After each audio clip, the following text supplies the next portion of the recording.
Good evening, everybody, and welcome to our Week 2 live stream for National Safety Month 2023. My name's Cody Calder. I'm the Head of Safety at RAAus and very happy to have everyone online this evening for our Avoiding Mid-Air Collisions live stream with Neil Schaefer and Marty Peters. Before we kick things off, I'd just like to take the opportunity to thank our National Safety Month sponsors for 2023. Of particular importance is our gold sponsors for 2023, and that's Oz Runways, Garmin, CASA, and Strike Aviation Training. Without our sponsors, we wouldn't be able to give away the wonderful prizes that we've got throughout National Safety Month. And of course, we've got a Bose A30, an Oz Runways subscription, and an RAAus membership to give away as part of our Week 2 package, or Week 2 prizes rather. And we've also got other wonderful prizes throughout the month of October. So keep in touch with that content that we're sending out every week of October. We've got prize packs available each week throughout the month. So on that note, I'd like to welcome in Neil Schaefer and Marty Peters, and they're going to be presenting this evening's live stream. Good evening, gents. Good morning, Cody. Good evening, Cody, sorry, and welcome, Marty. Thanks very much. Yeah, thanks very much, Cody. Great to be here, and thanks for everyone coming along. Absolutely. I'll jump to the background and enjoy. Thanks very much, Cody, and welcome everyone again. My name's Neil Schaefer. I'm the Head of Training Development, and with me tonight is Marty Peters, the Assistant Head of Flight Operations for Recreational Aviation Australia. For most of you, we may know us, but today we're going to talk about a very important subject that's probably very close in most pilots' front of mind at the moment, and it's to do with near-miss events. So we're going to have a look at the near-miss events, and of course, first of all, what I want to do is just frame what we're discussing and the consequences, I guess, of near-miss or mid-air collisions. And this is quite sobering. And so we're going to have a look at a slide now and actually just have a look at some of our data that we collect through the occurrence management system. And I like to point out that these are basically the incidents that are reported. So we don't always necessarily hear about all the near-miss or air proximity events, but these are the ones that have been reported. So RAAus has had 89 near-miss events reported over the last 5 years. 74% of these have occurred in the circuit area. So obviously this is a significant choke point and an area of interest that most of you will be familiar with. And I'm sure tonight many of you will have had an event or a situation which you can recall, which relates to tonight's discussion. If we have a look at our 5-year data and we break this down a little bit further, of those 89 separation or near-miss events in non-controlled airspace, 56% of those involved a flight training school aircraft. 74% occurred within the circuit area, as we said. 37% of these involved non-compliant circuit procedures. That is, somebody doing something that wasn't being expected. 15% were involved conflict in circuit directions, so people not establishing consistency in the circuit for whatever reason, and 12% involved mixed operations. So we're going to cover some of these areas tonight and talk about the risks and how we can mitigate some of those risks. The important point here in the last point, which we put in red, is 100% of aircraft involved in these events were all fitted with a workable VHF radio. So this is an important point when we talk about radio and how we can use radio and how important and what other things that we need to do that are even more important than just relying on the radio. We know a near-miss event was a contributing factor in at least one fatal accident in an aircraft that what we believe may have been attempting to avoid an actual collision. And we also know, as many people listening tonight will know, that we had an RAAus aircraft was involved in a mid-air collision in 2022 with a glider. These are catastrophic events, and it's concerning that over this 5-year period, we're seeing an increase in air proximity events and mid-air collisions.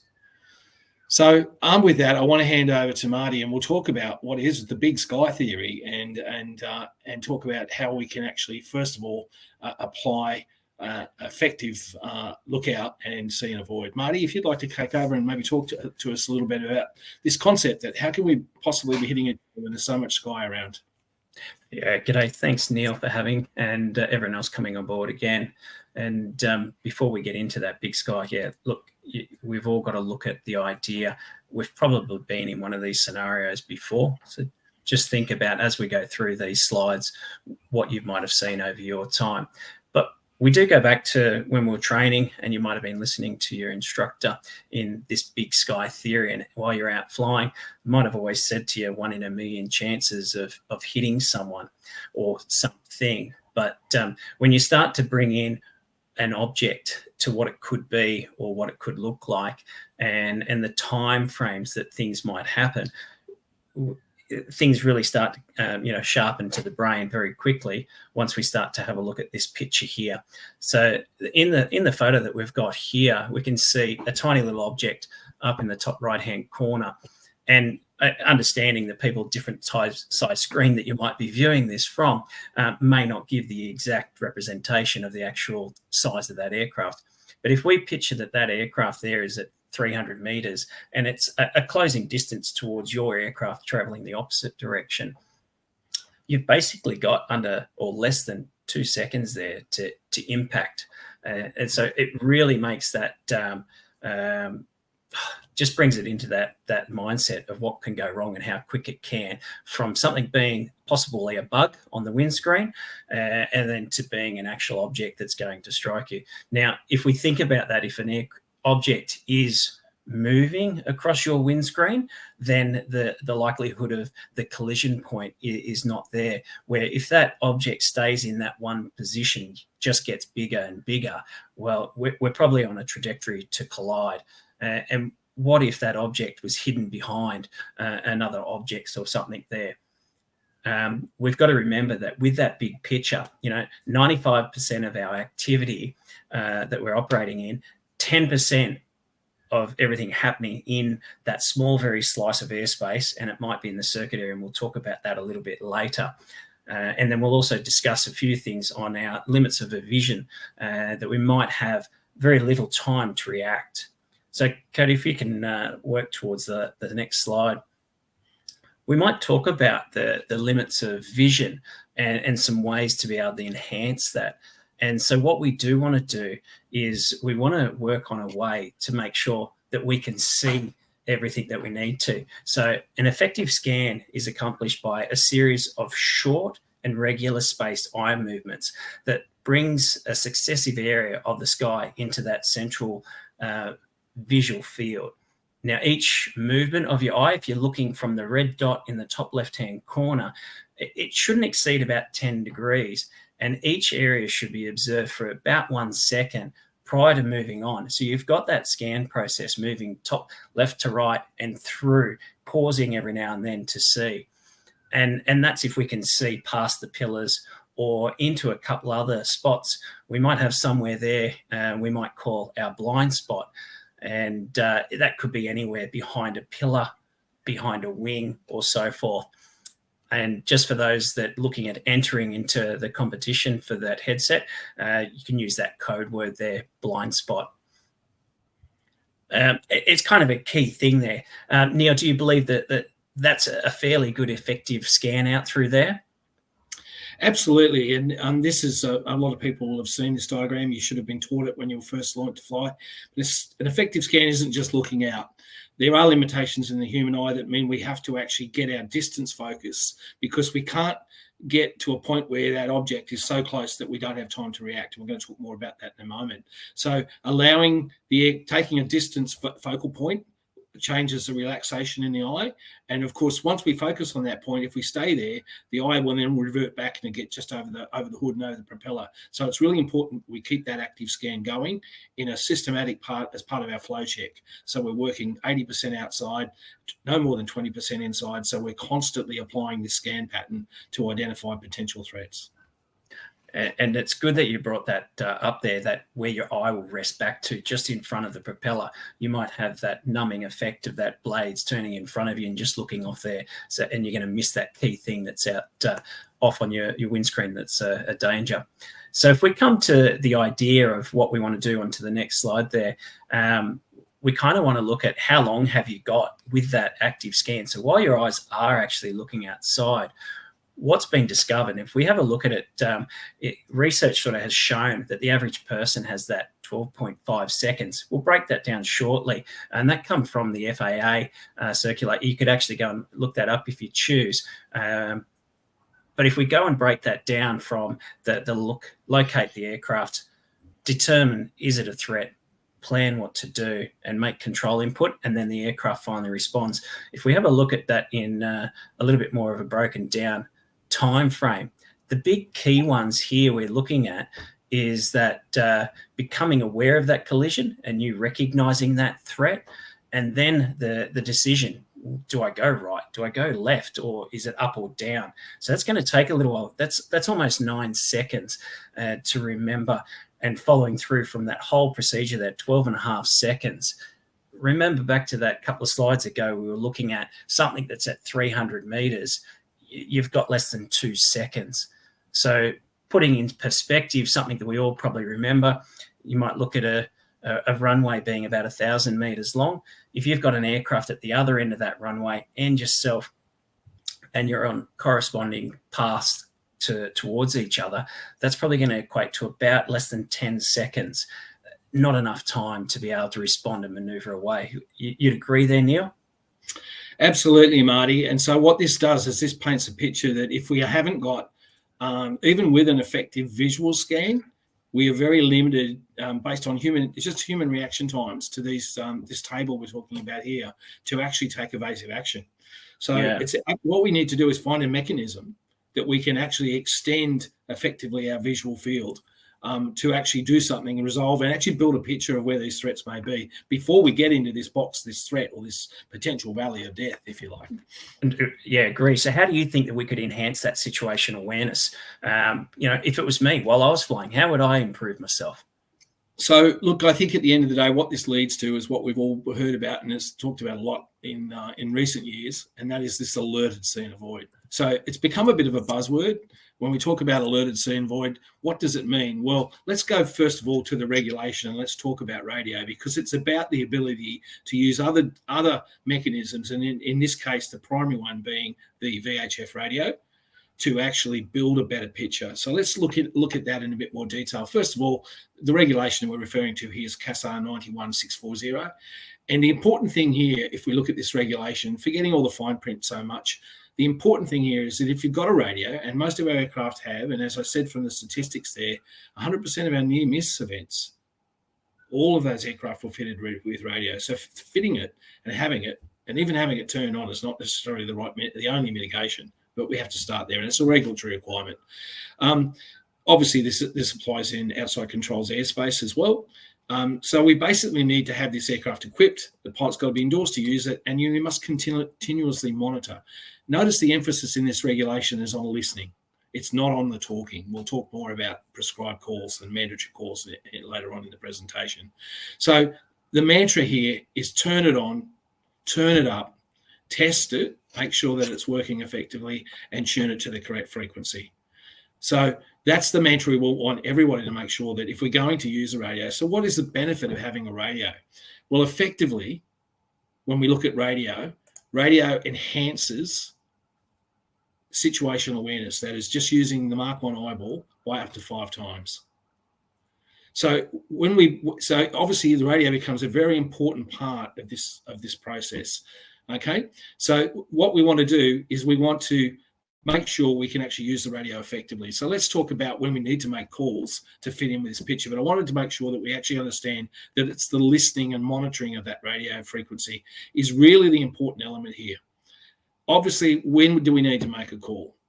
Look, a lot of discussion about this over the years, and we go to member forums and fly-ins and we hear this, and there's been many a discussion about it. And I've even almost seen fights break out about this. What calls are mandatory?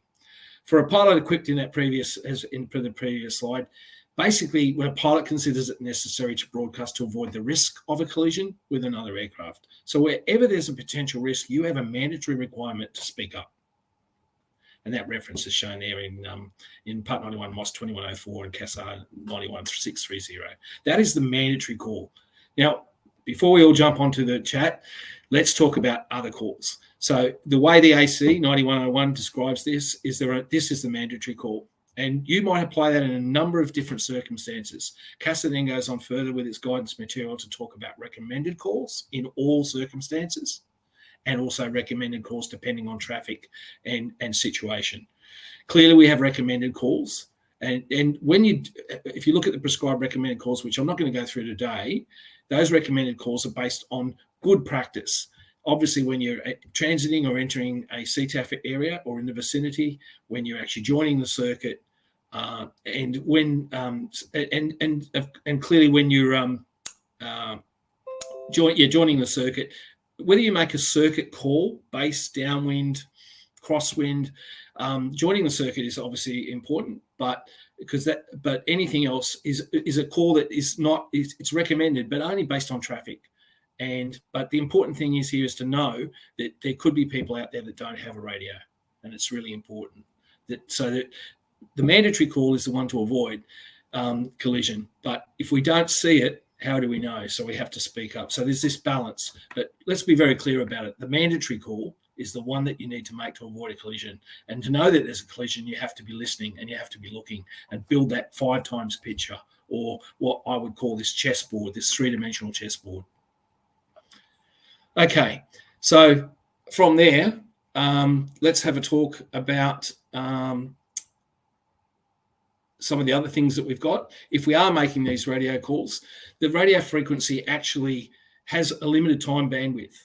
There's only 60 seconds in a minute, so it's really important that we actually limit our calls to the standard phraseology. If you're not sure what they are, maybe go back and have a look at AIP and just make sure that you understand the format of the call, because the format of the call is really important. Why is it important?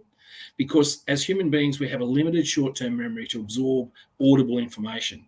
So if we stick to the standard format, those three or four key points that are in that radio call are the things that we are going to need to build that alerted picture. So the position, the intention, and that when we talk about position, it's in a 3-dimensional sense, our intention, and who we are and who we're telling, obviously truncated at both ends of that call, or truncated at the call. So that's really important. So refer back to the standard phraseology. And if you think you hear other people make a call, don't just make a call because you've heard somebody say the same thing and starts getting into a conversation. If you're going to get into a conversation, whether it be for the fact that you might be undertaking a specialist operation, formation, you might be flying with buddies, you want to watch the RAAus, jump onto the numbers, jump onto chat. Don't tie up the CTAF frequency. It's there reserved for standard phraseology and that most important mandatory call if there is a requirement to assist in avoiding a collision by alerting through that radio call. So that's really important to understand. Communicate when necessary, and all of us, we need to actually go back and aim for the highest professional standard of radio calls. I don't know who you are in the other plane. I see planes fly past me every day. But the minute you get on the radio and make a radio call, your fellow pilots will understand and they will judge you for your professionalism. So we owe it to ourselves to make our calls the most professional, the most efficient that we can, and in accordance with the regulation. So avoid non-standard actions, listen and hear everything. Listen to hear everything to build that picture, and talk using the prescribed format to add value to other people's building of their chessboard and their dimensional picture of where you are or where other threats may be. And remember, the lookout is still the primary responsibility. The 5 times ability of the radio helps you to target that lookout to where you might need to resolve an immediate threat. So effective use of the radio enhances situational awareness by up to 5 times, and that's why we need to actually make sure we apply the correct radio disciplines. So, Marty, we might just talk a little bit more about that and just between you and I, and maybe see if there's some comments from our audience tonight. Remembering, of course, that radio is only helpful if people are making the calls, but also understanding that in our mix, there are pilots and operational activities that don't have radios fitted. So we can't always rely on it. As we saw in the statistics, in every case of those near misses, there were radios fitted to the aircraft. An interesting report from the New Zealand fatal mid-air accident was that all the prescribed calls were made by both aircraft. So even if we make that call and we follow the regulatory requirements and we think we're doing the right thing, making a call And even looking out is not enough. We actually have to build that picture to interpret that information and then ascertain how we're going to resolve and mitigate that threat. Very, very true. And we do have a question there from Wings Without Barriers. So does that scan, is it used while taxiing and on the ground? So I believe we're talking probably about maybe slide 4 there. The visual scan, looking up and down. Now, typically me, Neil, I'll probably use that scan all the time. So when I'm looking out, I'll be scanning the whole horizon, as you can sort of see here, whether I'm taxiing, flying, or whatever it may be. And I may even incorporate part of that scan into the cockpit but back out, just so as I can get my eyes, that field of vision going in and out. Would you agree? Look, first of all, I just want to say that's a really great question. And I'll tell you why it's a great question. Because remember, when we're on the ground, our divided attention, we've got other threats that are different to in the air, but what a great place to get our head into the cockpit. And remember, the threats we have on the ground are still there. Our wingtips are out there traveling. We're moving around hangars. We've got other ground surface movements. The rules of the air still apply on the ground in terms of right of way and give way. So building that scan and that picture actually gets your brain into that focal dance of focusing on things that are potential threats. I find it amazing that, virtually every driving state in the country, before you get a learner's permit, you have to actually do a hazard perception test. But we don't actually do that for the issue of any pilot certificate or license. And yet hazard perception is it's an integral part of what we're talking about tonight. But absolutely on the ground, I think many of us have seen a road car particularly, but often aircraft as well, that come out of, the back blocks of hangars and all those dim, dark alleyways at some of our airfields, particularly some of our sport airfields that we see. Yeah, I'm not sure about you, Neil, but I know I've come across a couple of students early on in the piece when they're taxiing back towards the hangar. And we know we normally would shut down quite early, not get too close. But when there's another aircraft maybe sitting on the taxiway, so forth, the amount of times I've sort of said to them, did you note that wing, how close your wing was to that aircraft as you're taxiing past? And straight away it hits them pretty quick. They're like, oh, I forgot about that. They were just looking forward like they would be in their car. So following the white line. Yeah. And the other thing, I have a little mantra I teach my students, and that is when we're taxiing, we have got a bit of spare capacity. Our short-term memory and our overall involvement is a little bit more relaxed, but it's our job to bring that up. And one of the things I have is the 3 T's. We're taxiing: tyres, temperatures and pressures, and traffic. Let's start listening. Make sure the radio is actually tuned to the right frequency and turned up. And we start listening. Okay, Joe Bloggs has just taken off on 1-1. There's an aircraft 10 mile inbound. I'm already building a situational picture before I get there and line up to take off. So absolutely great question. Building that situational picture starts the moment you get in that aeroplane and turn that radio on. And of course and it applies the same thing. It will enhance your availability or your awareness of what's going on around you. Yeah, and as we're aware, if things start to get fast, moving quickly, and you've got too many things to concentrate on, what's the best thing that we've got? We could slow ourselves up, maybe even if we need to, if we're not in an actual thoroughfare or so forth, we could come to a stop and then pause, collect our thoughts, make sure where we are and where we're taxiing and what's going on. Now, a mid-air or an accident on the ground is probably not going to. It's not going to kill somebody, but it could do. I mean, we've got moving propellers in front of aeroplanes, but it can be very expensive, very costly, and it's a good way to ruin your day. So it's a great question, and it's really important to get that essay and start building that map. Because you're going to be in the air and you need to know where those potential threats are, because they'll have moved in those 2 to 3 minutes and they might become more imminent threats as you're about to line up. And we see that a lot with aircraft in the phase of landing and aircraft that think they've cleared the airspace by looking, but they actually haven't.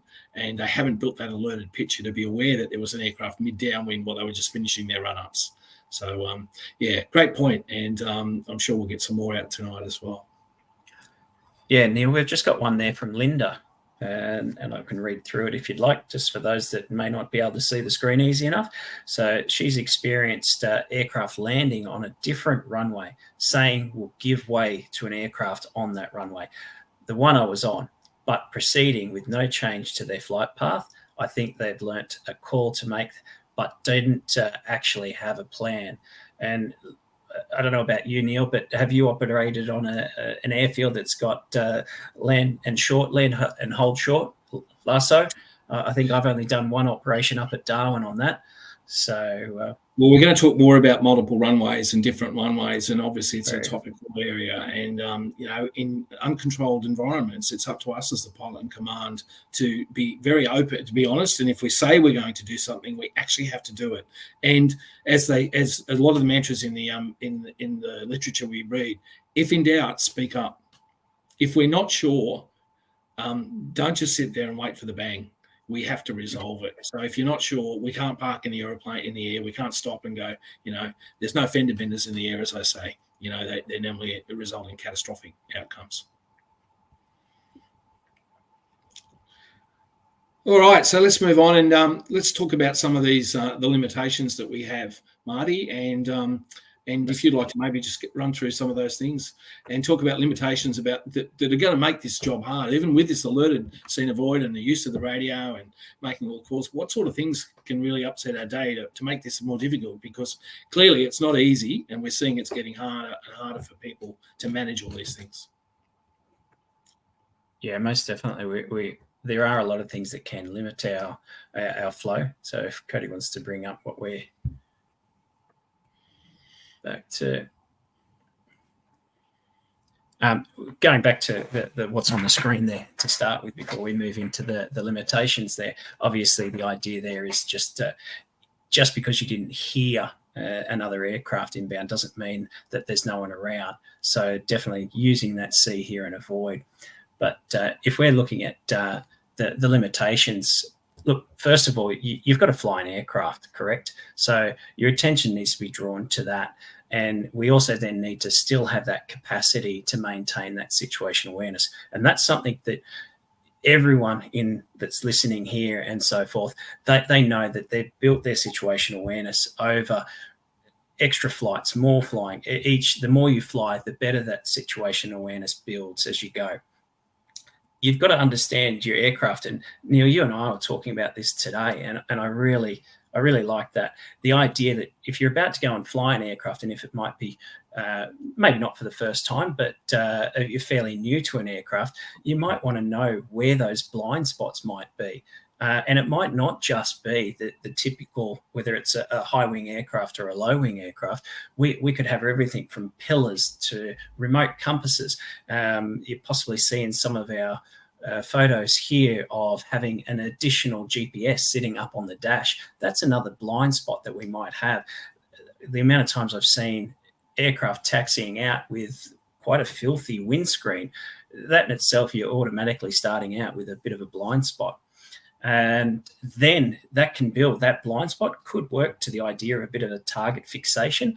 If you've heard about that target fixation, that can narrow your awareness to any other threats that are going on around you. We might see and know that there's two objects out to our right, yet we're forgetting about using that scan and picking up that additional aircraft or additional threat that might be there. So definitely there. And we then get to the idea with building that situation awareness. What's one of the first things, Neil, that might go from our sight, our hearing, or taste and smell? Obviously, we're not too worried about taste and smell in the aircraft, but definitely that hearing side of things. It's amazing how quick our audio intelligence is one of the first senses to degrade, especially if we're under stress. And so what's going to put us under stress? It might be that extra workload that you're doing in that circuit pattern, having another 2 or 3 people joining with you. And as soon as you've got that extra workload, we've now missed that an extra aircraft might be inbound, or one might even be lining up on the runway. So you always need to be able to take a deep breath. Even me now, slowing down, pause, and then moving on. So as you then can, I suppose, not have tunnel vision. We can actually open that side up to see a little bit more and what's going on. Calls, they're not always heard or understood, so that can be a big one as well. What would you do, Neil, if you didn't hear someone correctly, or you may have missed something because you had a passenger sitting next to you that just decided to talk to you at that time when another possibly very important radio call came through? What would you use there, Neil? Well, the first thing I do is I up my scan.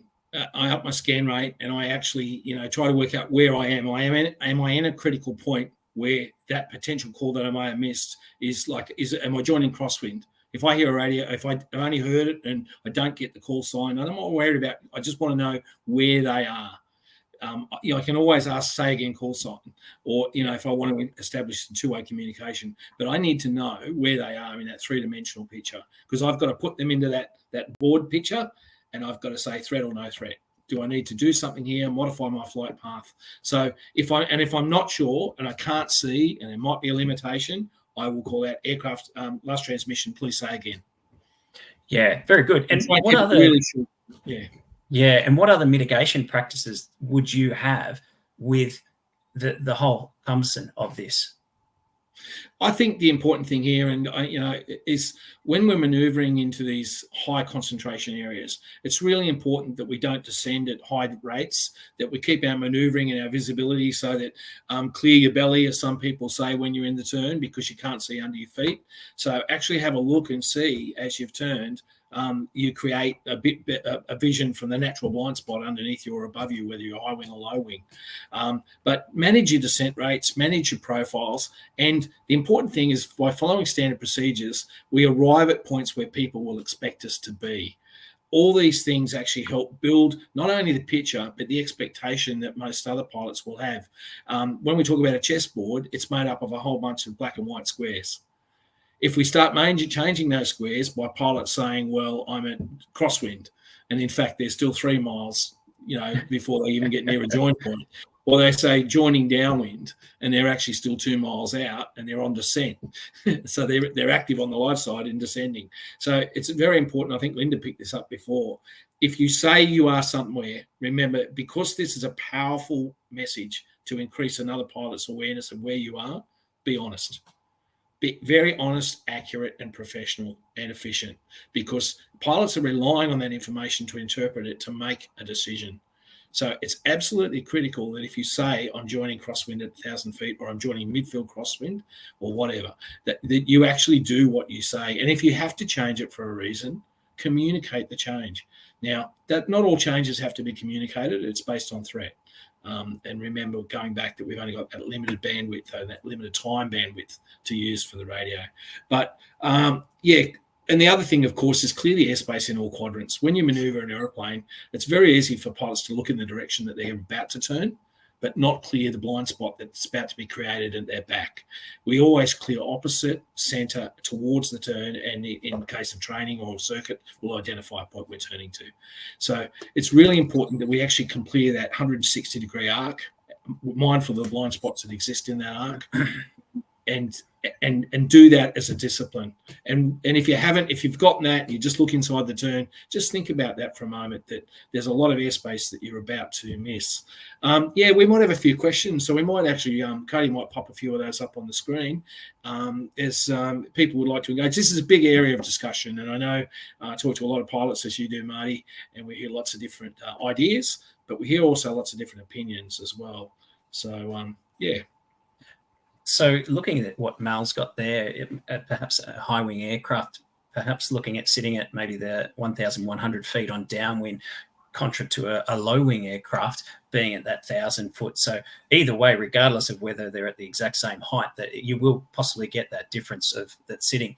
And before we even get to that point, we need to make sure that our altimeters are set right. So they're set to the subscale, set to the location that we're operating and as required in the AIP. So that can be a big thing. Also, even before you take off, is one of the clear points is confirming that that altimeter actually reads correct. So for a VFR aircraft, we're not going to talk about above operations of 3,000 feet and above, but operating on an airfield, you've got to have that altimeter within 100 feet of your aerodrome elevation. So if we go through there for circuit to improve circuit visibility and thought on that, I think, Mally, if you might be asking the idea, should we have someone with a high wing aircraft sitting at 1,100 and maybe the low wing sitting at 1,000?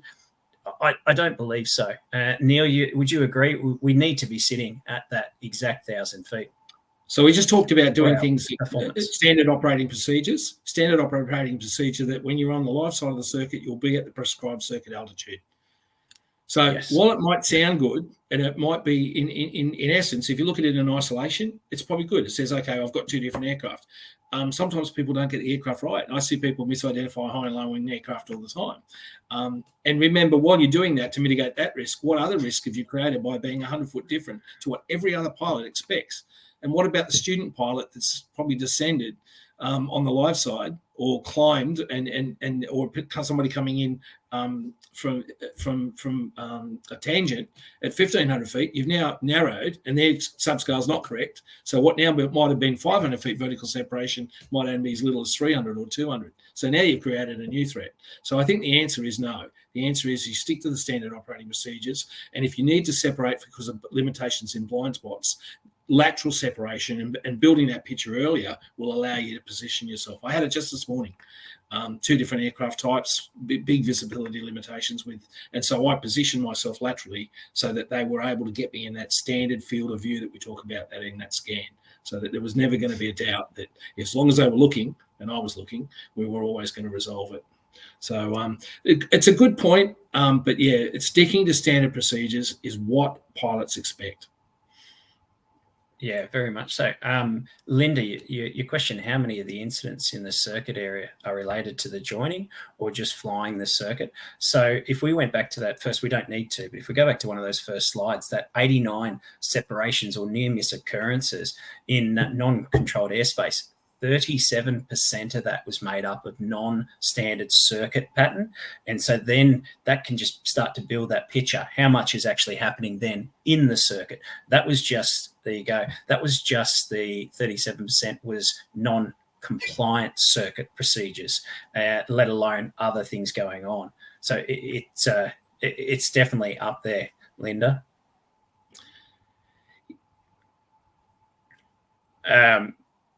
Neil, I reckon I wouldn't mind talking to this one. You go for it. Is it a relative of yours?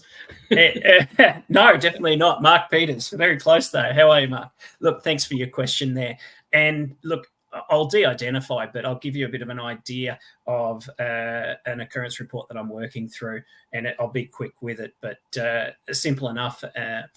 A larger aircraft operating into a non-controlled airport. There was a couple of ultimate things aligning up here, but basically coming down to missing a few radio calls. But then when the individual called for the straight-in approach, they actually used the wrong runway. And now that runway actually didn't exist at that airport, which typically probably should have started ringing some alarm bells. But in the end, there was a near miss with that, and we're still working on these things. But yeah, it can be very, very important there. So how would you respond to that? It can be as simple as not being aggressive on the radio if you're the person that's picked that up for the other person, but just getting them to confirm that. And if Neil was to make, not to assume this there, Neil, if you were to make the wrong radio call for me, the runway, I'd probably just say, just, Alpha Yankee Delta, just confirm runway 30. That would be as much as I'd need to confirm. And that's going to be enough for Neil to come back with it and think, oh, hang on, what was I looking at? So, and I think what's been raised here is a really good point about community. We all have to share the airspace. And yes, there will be student pilots. There will be pilots that aren't familiar with the runway or the aerodrome or even the procedures or the traffic mix. But we all have to play nicely in the same sandpit. So whether we're a high-level, high-speed commercial aircraft doing a straight-in approach, whether we've got parachute operations, student training operations, just because we're right, as we said before, there's no point being dead right. This is a time where airmanship can shine. So giving somebody and being very polite and saying, say again, runway intention, 9 times out of 10, they'll go, oh gosh, I said all the wrong aerodrome. And I've done it myself. We fly the same aerodrome every day. We go to another aerodrome and we call the wrong thing. We've all done it. And, it's okay. But we're not here to beat people up about that. People are human beings. We've got to work together to understand the types of operations, realise what the limitations and the expectations of those aircraft or types might be, and for us to take the higher ground and mitigate those risks. And, it might mean an orbit. It might mean departing and extending and a leg. It might mean a whole bunch of things. And, I see people carry on all day long about, 747 size circuits. Yeah, I get it. It's not good.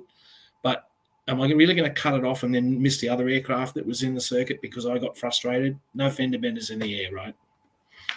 Yeah, that's right. And look, coming down to Daniel's question here, no need to read it out, but you're pretty right there, Daniel. What you're doing is mitigating the need for additional radio calls after that. If you can keep it concise and clear, then that works perfectly. So that's great, Daniel. Thank you for that.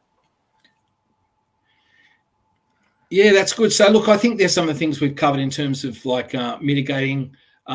We talked earlier today, and I'll put it in as a talking point. A lot of pilots will avoid aerodromes because they go, I don't fly there, it's too busy, or I'm not going to go to that flying because there's going to be 50 aircraft. It's a two-edged sword. If you don't expose yourself to complex environments, then you're not actually, and if you know it's going to be busy, like it's a fly-in, it's the weekend Stratty breakfast in my case, or something like that, or what's for breakfast, use it as an opportunity. If you're not comfortable, go with an instructor, go with another competent pilot, share the load, build the picture together, and actually get comfortable. Because I remember being at Temora years ago at one of the Nat flies, and there was like 80 or 80 aircraft all converging in the same hour, and it was like pit street. And some pilots were getting upset, the stress levels were going up, things were getting confused.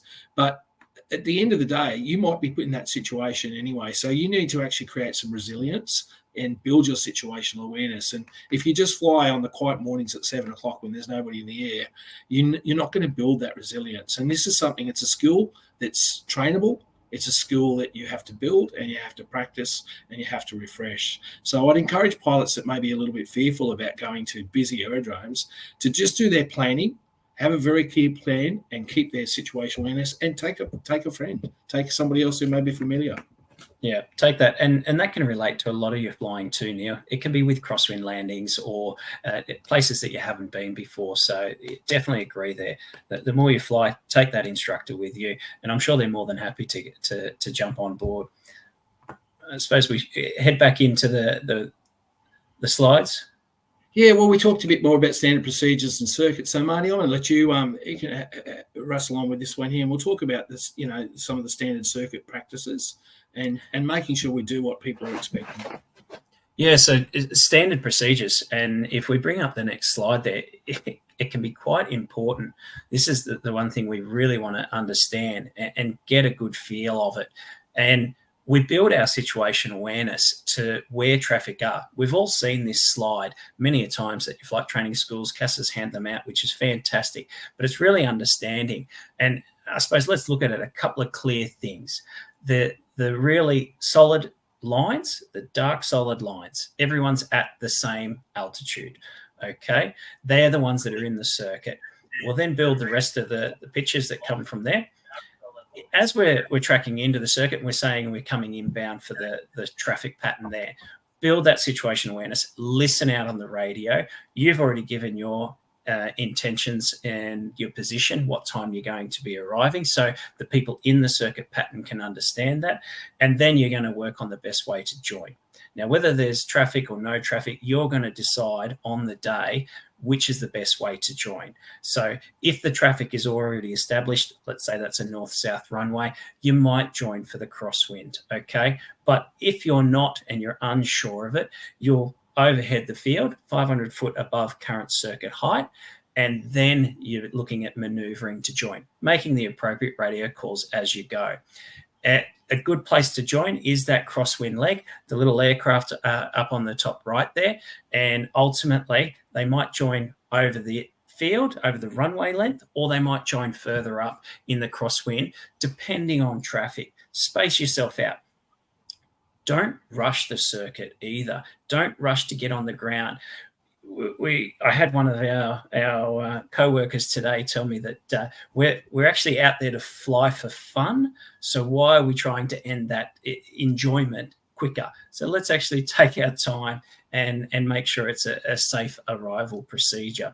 And we've already discussed with Linda that 37% of those non-standard circuit patterns make up that 89, some of that 89 separation near misses. If we work into the next slide there, Cody. Before we press the play on this, let's sort of build a bit of a scenario. Now, I was speaking with Martin earlier this morning. There seems to be a lot of Martins around, but Martin Boyle, he raised a fairly good question, the idea of who has right of way. And you guys might see this question show up in some of the answers that come through.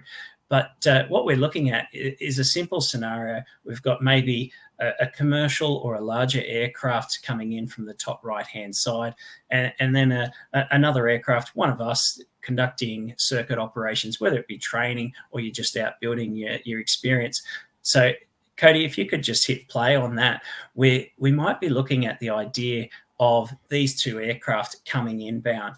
The aircraft up on the top right is maybe tracking in for a straight-in approach, and the other aircraft might be in that crosswind. And as that sort of plays out, I'll just see if Cody can play it. If not, I'll talk it through as it goes. Looks like he might have a technical glitch with it. So Sorry. That's all right. It's all good. So if we can imagine the idea that these aircraft, and we've got that aircraft in the top right, and we've sort of picked a location there called Wagga. As that aircraft was approaching through the Whiskey Golf Echo, you could see the approaching time for the other little aircraft moving through the circuit pattern. They're going to actually look at colliding at the same time. Now, if both of these aircraft are either distracted, their workload is increased, or they're just, doing what it states at the top, poor communication, and they've got bad situation awareness, it's not going to end nicely. Everyone in this room, I'm sure, could look at that and see multiple ways of being able to negate from this. And it can be as simple as the little aircraft maybe giving way to the larger aircraft, or the idea of the larger aircraft actually doing a go around. So there's lots of different ways here as they're moving through. Look at that, Cody. You're a legend. Now, this is a bad situation. The idea of these two aircraft not communicating well and ending up in the same airspace at the same time, it's just not going to go well. And a simple talking on the radio, or if the radio is not working, just look out and do what's good airmanship, okay? You agree there, Neil? I think you've possibly come across this a few times in your time as well. Look, again, it comes back to that sense of community and understanding that people's needs and they're different. And there are, 4 or 5 different ways of joining the circuit, and they're all allowed. Obviously, straight-in approaches are traffic dependent. And, you talked about this at length in your CASA safety presentation recently, and understanding the needs of IFR and other commercial operators. I think the important thing here is to realise where the choke points are. I often say to pilots, as you join crosswind, we've just come from what's called the dead side. Well, guess what? This is really the dead side, because this is where you get likely to hit aircraft on extended downwind, turning base to final, anywhere from even converging base, all these points where we've got turn points, which is why that critical and effective clearing of airspace is so important. Along with the radio, it's really important that you clear it, because anywhere we've got these change of directions, we're going to get converging paths. And wherever there's converging paths, we have to raise our awareness. And simply, like in Reason Swiss cheese model, all we've got to do is change one thing, just modify it. Might be an extension, might be slowing the aeroplane down, might be rejoining the circuit. One thing that we do can actually eradicate a situation that can degrade as much as you showed in that animation. Yeah, so I think this is the important part, is to realise that, when people broadcast where they are, that's not where they're going to be in the next 30 seconds. And you have to build that map, this 3-dimensional chessboard we keep talking about. It's moving all the time. And you have to actually have the capacity and the awareness and the tools to actually keep moving with that picture, so that these threats, which you think you may have resolved or were not aware of, you actually keep building that picture. It's a constantly eroding and building cloud of different information, and which is very challenging for many pilots. And, a lot of pilots that fly in CTAFs or fly in controlled airspace hate flying in CTAFs, because they don't get separated. They're going to take that on and do it. So, we actually have a head start, and our challenge will be in working with controlled airspace fairly soon. But for now, these are the challenges that we have to mitigate.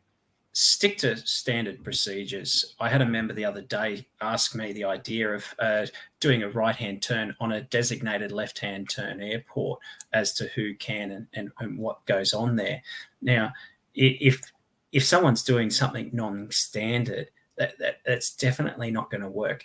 I sort of came back to them, that simple thing. If you pulled up at a roundabout and just because there was no traffic around decided to go to the right just because you were turning originally right, one of these days that's not going to end well, and you'll find that you'll end up with a windscreen full of plane. So stick to those standard procedures. If the IRSA NOTAM state to turn one way, follow that procedure. Just the best way to do it. Yeah. So we might look at a little bit more detail just quickly on where we are. We've talked about the points in the circuit and circuit procedures. Where are we likely to see these events? Well, clearly we know airports, and we've talked about this just now, with increased traffic density. So this is where planning becomes important. You know, time of day, types of operations. These are often things that we can ascertain in our flight planning. And if there are aerodromes that we're familiar with because we operate there all the time, know when the hotspots are. You know, and as I said, you know, the 8 o'clock departure arrival, the 10 o'clock back from the 10 o'clock coming back from the $100 hamburger. These are the things that we should be aware of, the cadence of an aerodrome and what that means in terms of potential risks. So airports with increased traffic density, obviously airports, we see a lot of airports that we as RAAus pilots operate at that have got a range of different operations, from shared runway gliding operations, parachuting operations, so we get big vertical threats, helicopters with non-contra or non-standard circuits, aerial taxiing, IFR aircraft that are flying procedural approaches in many cases into CTAF aerodromes, and of course warbirds that operate often as formation. Their performance is different, pitch and brakes. You know, if you know that the Flying Pythons are out at 8 o'clock on a Saturday morning and they've gone out at 8 to do an Anzac march, if you're booting around the circuit at 9 o'clock or 8:45, just be aware there's going to be 5 aeroplanes, probably chipmunks in this case, that are come booting in, and they're going to do a pitch and brake. And it's going to look great from the ground, but it ain't going to look real great if you haven't separated and worked out where they are. And not just that you've got to resolve one threat, you've got to resolve a group of 5 or 4 threats. And, you know, any aerodrome that has warbird operations, TIAB, obviously, you know, numerous aerodromes around Temora, numerous aerodromes around the country where there's complex airborne warbird operations. We've got to see that. Of course, the other thing is airports in proximity to another airfield where we often share a CTAF boundary. That's another thing. And the big problem here is often radio interference over transmission, and also just clarifying. You know, I know at my old airfield, Caboolture, Caloundra, same runway directions. It was a bane of our life trying to listen and work out, first of all, was it a C with a Caloundra or was it a C with a Caboolture? And when they said the same runway. So that listening, that ability to listen and actually interpret and hear it, that's really important in those cases. But be aware, planning will tell you that. And sometimes you might have a private airfield that's within, you know, it could even be in the approach path for a busier CTAF. It was flying today and there was 3 other airfields. And a lot of times these people in private airfields don't necessarily make radio transmissions when they enter and line up, or, you know, they're at their own property. They might pull out of the hangar and just, you know, the cows, as long as the cows are clear, they take off. So it's really important to understand the nature of where you are. And the more rural locations we go to, and I know in rural Victoria and in the Brisbane Valley, for example, numerous amounts of very private airfields where there's aeroplanes alighting all day long on weekends and oftentimes other the week. And, of course, airports with multiple runways is the other one. You know, really important, particularly in a non-controlled environment. It's a big subject, probably too big to cover. I think the first thing is get the area forecast. Know what the winds are, the true winds are for that time and that day. And you may be there might be 0. The windsocks may be limp. But if the R4 or the TAF says it's going to be blowing 15 knots from the north in the next 15 minutes at 7:30 a.m., maybe think about that. You know, even this morning I was taking a 3-4 knot tailwind in a trike just to accommodate other aircraft. And we all knew if we grabbed the R4 that it was going to be northwest, and it went northwest within 20 minutes when the inversion broke. So it's really important with multiple runways, or even with single runways in the opposite directions. We talked earlier about that. build the picture of what the day is going to look like. And I get this all the time at my training aerodrome. The wind will often swing from the south in the morning, and then it'll go to the southeast. Take you know, as a senior instructor or a CFI at an airfield, I take the high ground and I say to my instructors, look, wind's going to go southeast in the next half an hour. Let's establish southeast. We'll take a bit of crosswind because it's light in the morning. And then all the other aircraft, they see that, you know, the predominant operators are operating on that runway, and they'll tend to follow suit. So there is a way you can actually demonstrate command performance and actually help everybody else, because people will tend to follow. And sometimes they follow when it's not necessarily right. So it's important to take that important command decision as well. Yeah, definitely. I can definitely attest to the idea of other airfields being in location. And a lot of the people on here today probably do operate in my area up in the Hunter Valley. We've got at least 4 airfields on the one CTAF within about 10 nautical miles. A couple of those airports are within 3 to 4 nautical miles of each other, and it can get quite complex. So making sure, earlier we said, make sure you make that radio call clear, concise, and don't sort of sit there and take your time with that. I had just the last weekend, Neil, I was out flying and doing some circuit training with a student.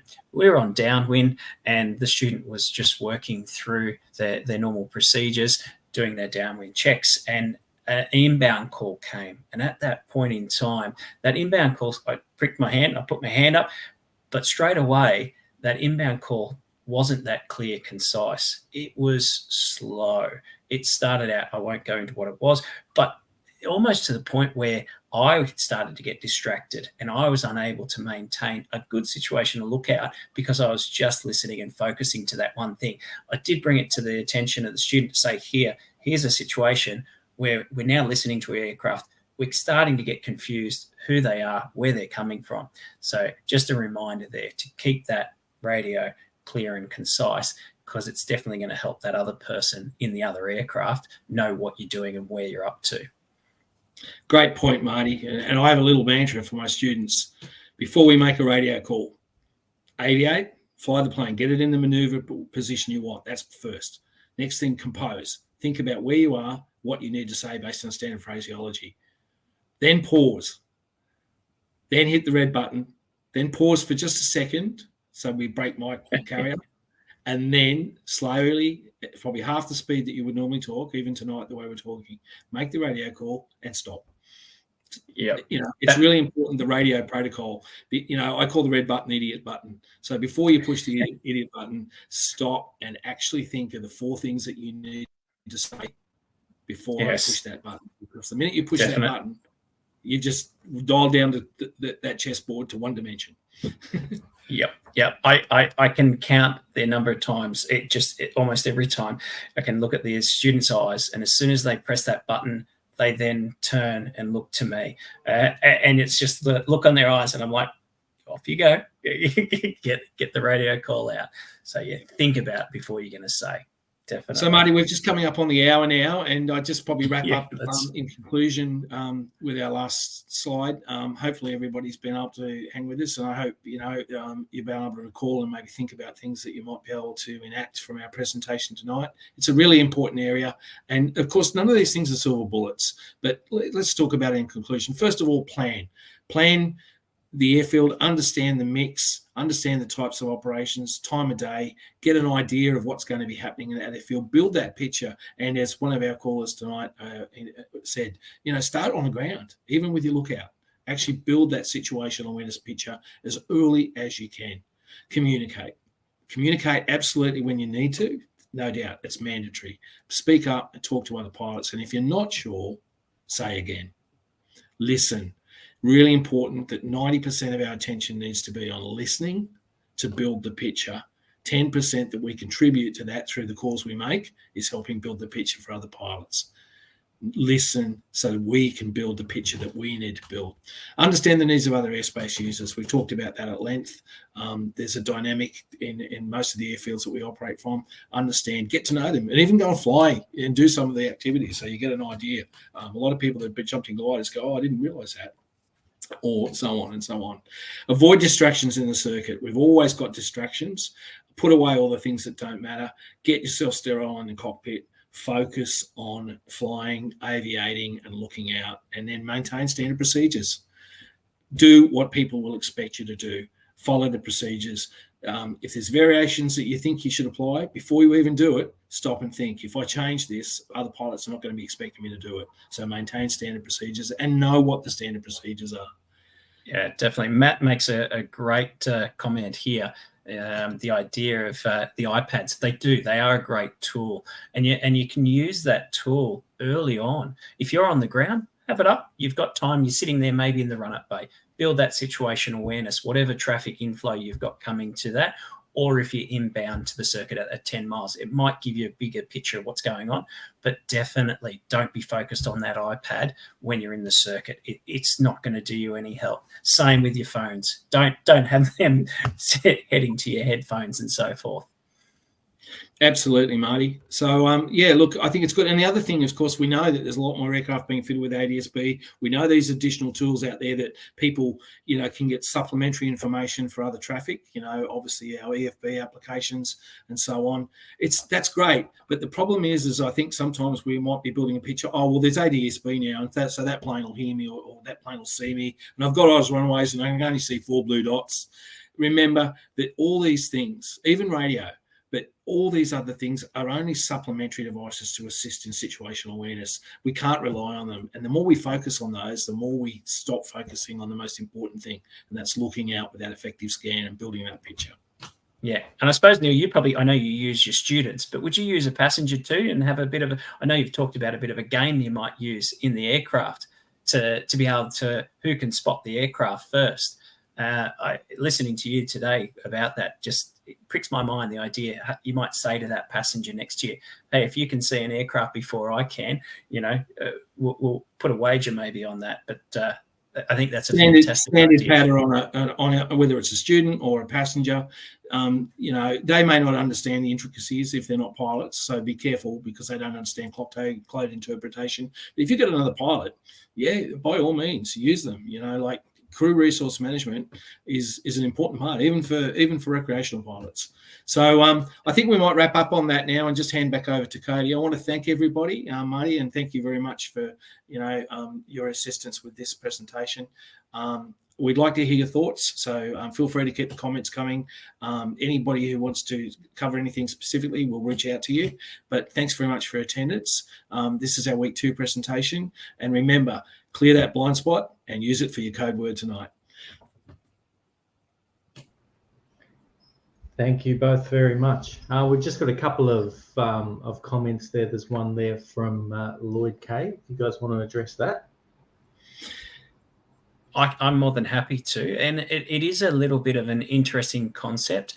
I remember back to my training, I had a GA instructor, and they sort of gave me the idea, anytime you transit to another area of frequency, that you would look at giving that broadcast. I think you've just got to be thinking about the area that you're in and the location and to what that's going to give. What sort of situation is that going to enhance someone's information about that location? Neil? Yeah, look, I think, Lloyd, you're all over it. I think, announcing you're in the room when there's available capacity and it's not interfering with other more important transmissions for separation. Knowing when you enter that airspace, are you approaching a VFR waypoint? Are you approaching a point that might be a collector point?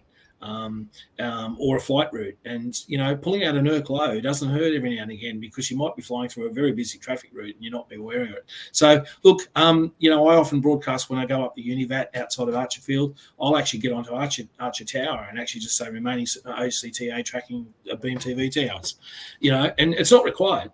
But guess what? They're picking me up on. There'll be 10 aeroplanes that have got me on SSR or TABS or ADS-B. And now all of a sudden they know who I are. And guess what? When you do it, they've actually identified you. And the controllers have got pretty good short-term memories. They'll come back and say, they now don't have to say unidentified VFR aircraft. They know who you are. They've probably written it down on their scratch pad.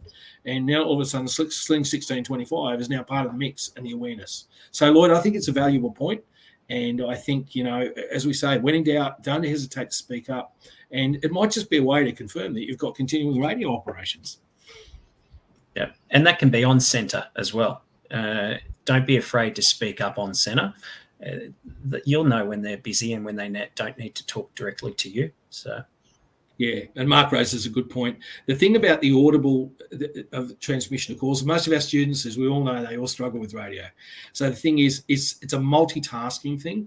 We're trying to employ short-term memory, use the 4 key elements from that short-term memory in the phraseology, and get it out while we're doing other things.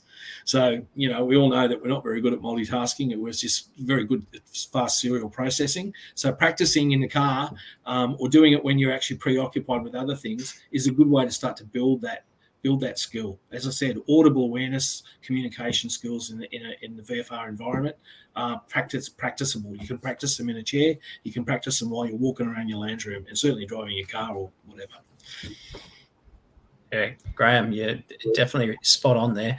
Using your radio in a regional CTAF that is busy, it can definitely be your friend. It helps build that situation awareness, very much so, and knowing how to use it appropriately. Absolutely. I think we all need to remember that the devices like our iPad traffic or ADSB technology can offer a really valuable tool to enhance situational awareness, but it shouldn't be relied upon. And we also need to avoid the temptation to become fixated on one particular target that might be showing on our iPad, whilst meanwhile there might be another aircraft that's actually more likely to conflict with our current position. So by putting those iPads away inside the circuit, maybe using it for a little bit of situational awareness before we get within the vicinity of the aerodrome or before we get airborne when we're taking off, is certainly worth remembering, because these things can be distractions. I really liked the point earlier that was made in terms of building that situational awareness from the time that you start the aircraft and turn the radio on. How often do we taxi out and do our checks and we're so focused on all of that, and then we go to line up and we think, oh, what traffic is there in our local area? We're just starting to build that picture now, and if somebody's already made a base call, for example, you might not be able to see them, but by the time you're lined up, you're a direct conflict and you haven't picked up that traffic because you've started building that picture too late. Yeah, very much, Cody. You might even change the way that you depart the circuit area, knowing what traffic's inbound and what's going on. So very key. Absolutely. And I think, just to close out, one of the key things through all of this educational material and looking at material that's coming out overseas as well, the New Zealand CAA's currently got a campaign that they're running on this topic, and they've come out with the catchphrase, work together, stay apart. I think all too often we're too busy with what we're doing, worried about we've made a radio call, so we're good now. But by understanding who might else be around us, the needs of those other aircraft, if it's a student with wide circuits or a glider or parachuting, building that picture to think, how can I work with this other traffic to make sure that we all stay safe, rather than just being consumed by me getting on the ground and potentially being frustrated because my circuit's being extended. If we all play our own part, then we can make the skies safer for everyone, particularly within the circuit. So, yeah, thank you both very much. Hugely informative, really important topic. And obviously, not only in Australia have we seen an increase in mid-air collisions over the last few years, but also internationally, there's been quite a high number that have taken place. So thank you both for joining us. Any closing words from either of you? No, look, Cody, I just want to say that the National Safety Month initiative is a great opportunity, for, even though we're remote, to interact, to get some discussion, to certainly put these important topics in front of mind. Obviously, we've got a 4-week program where this is week 2, an important subject, and we would encourage all our members and even your friends to view these and share the information, share the feeds on Facebook and on YouTube. And let's get this information out and keep talking about it. And together as a community of pilots, we'll actually make ourselves all safer. Yeah, definitely, Neil. Keep talking. And if you've got questions, our information's on the website. You can give us a call. You can drop us an email. We'll respond. It might not be straight away, but we'll do it as quick as we possibly can. Honestly, that's what we're here for. We want to try and make sure you understand what's needed to be understood. Absolutely. Great way to close out. Thank you both very much for joining us this evening and taking your time. These things take a lot of time, but yeah, it's very much appreciated. So thank you both. Thank you all. Thanks for everyone for participating. Well, thank you all very much for joining in our live stream this week. Of course, an added benefit there is you can use that code word on our National Safety Month website. Into the draw, we've got some great prizes to give away. A couple of those there in this week's prizes, the Bose A30, but obviously we've got a range of prizes each week throughout National Safety Month 2023. And of course, a huge thank you to our sponsors. They make the giveaways possible throughout National Safety Month. In particular, Oz Runways, Garmin, CASA and Strike Aviation as our gold sponsors. But also we've got Bose, GME, QBE and Agile there as well. So thank you all very much for joining us this evening. Keep in touch with the rest of the National Safety Month content with more coming out in the following weeks. Have a good evening.